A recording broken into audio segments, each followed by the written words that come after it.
couple of years ago, a guy named Eugene came in to see me. Eugene was about 46 years old. He had been divorced about 7 years. He had a 10-year-old child and a 12-year-old child. Now, Eugene had been faithfully paying child support to the tune of about $600 a month for the last 7 years. The problem is that he had been paying it directly to his ex-wife, writing her a check every month, rarely missed a payment, and if he did, he made it up the next month.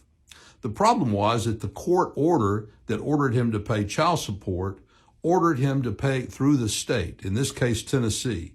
And in Tennessee, you have to pay it through the child support receiving unit. He hadn't done that. He had paid it directly to her. Well, he got a letter from the state saying that he was over $40,000 in arrears, and he was going to have to pay $40,000. So Eugene was going to have to pay $40,000 to his ex-wife, money that he had already paid because he didn't pay it properly. Turns out the lawyer that he had during his divorce had failed to do a wage assignment, and now he was going to be stuck with a $40,000 bill. He had all his canceled checks. There was no dispute that he had paid that money, but now he was going to have to repay it. The state was relentless. They didn't back down. Fortunately, John's ex-wife was, for lack of a better word, kind enough to accept the fact that he had already paid her that money.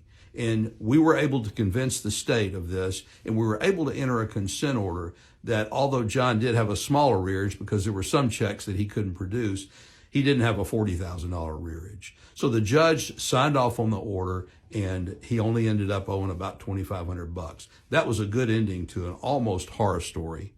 Do men really get a fair shake when it comes to custody and custody decisions?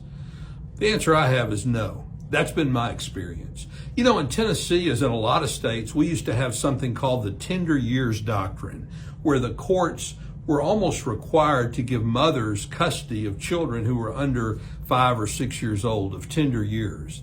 That was abolished in Tennessee about 20 years ago, but you know what? That mindset is still there. And it is very difficult indeed, for a father to win a custody battle, to get custody of his kids.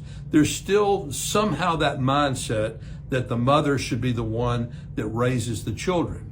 And a lot of times the mother is the proper person to have custody and raise the kids. But other times fathers are too.